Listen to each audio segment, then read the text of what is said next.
आप गुस्ल करने के लिए जाओ तो पहले पानी का पाक होना जरूरी है कि पानी पाक हो, और जिस बर्तन में पानी हो उस बर्तन का भी पाक होना जरूरी है। और जो आदमी गुस्ल करे अगर वो नापाक हो तो उस बर्तन में हाथ न डाले, पहले किसी बर्तन से अपने हाथों को धुल ले, उसके बाद अपने हाथों को उस बर्तन में डाले। अगर नापाक ना हो तब भी गुस्ल कर रहा हो तो अपने हाथों को पहले धुल ले।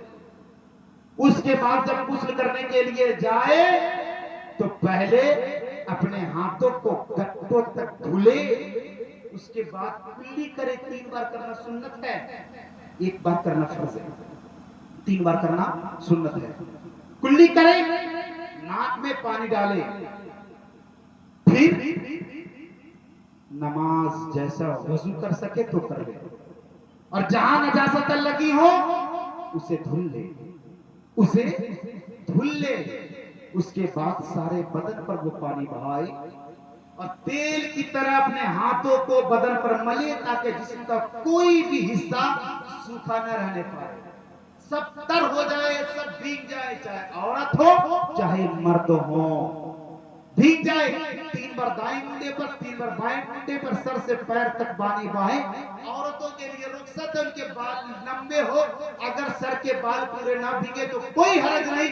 अगर मर्द हजरात अगर बाल बड़े रखते हो तो उसके पूरे बाल भीगने चाहिए, सारे बाल भीगने चाहिए, बालों का जड़ भीगना चाहिए, कोई हिस्सा सूखा ना रहे।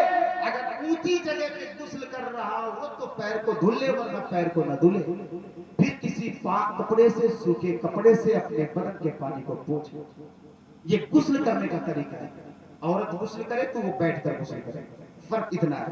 औरत गुस्ल करे तो बैठकर गुस्ल करे, दोनों ही पर्दे में करे।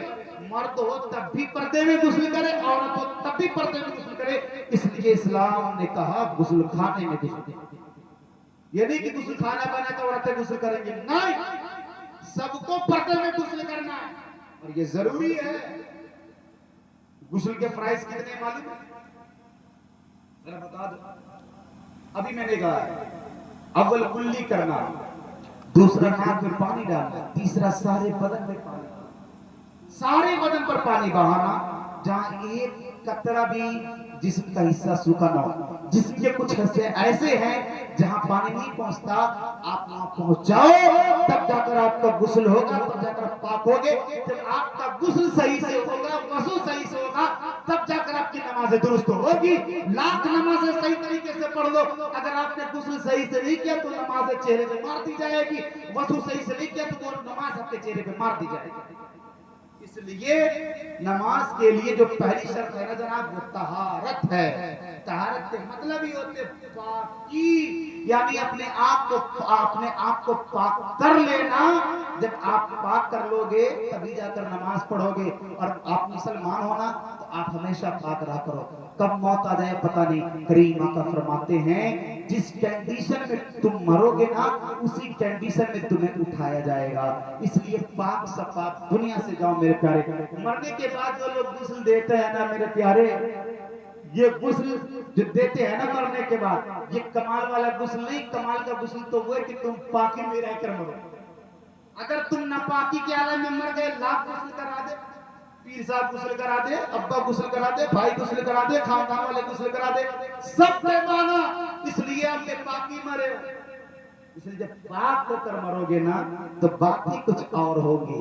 कब्र में मुस्तफा जाने रहमत तशरीफ लाएंगे, कब्र में आका तशरीफ लाएंगे, और जहां हुजूर तशरीफ लाए वहां आप नापाक हो, ऐसा कैसे हो सकता है? इसलिए मेरे प्यारे आप हम वक्त पाक रहा करो। जब रात को सोने के लिए जाओ ना तो वज़ू कर सोया करो। करीम आका फरमाते हैं जो बंदा वज़ू करके सोता है ना, अगर मौत आ गई उस रात में, अगर वो मर गया, उसे शहीदों का सवाब दिया जाएगा, उसे शहीदों का सवाब दिया जाएगा। जरा सोचो, करीम आका फरमाते हैं जिसने मेरी एक सुन्नत को जिंदा किया, अल्लाह उसे 100 शहीदों का सवाब, जिसने एक सुन्नत को जिंदा किया उसे 100 शहीदों का सवाब किया जाता है। और जनाब हश्र के दिन तो हम एक एक नेकी के लिए तड़पेंगे कि कोई एक नेकी दे दे या काम ऐसा कर कर जाओ जो वहां भी लुत्फ मिले। यही तो सरकार ताजुशर क्या फरमाते हैं, जहां बानी अता कर दे, भरी जन्नत हिबा कर दे, नबी मुख्तार कुल है, जिसको जो चाहे अता कर दे।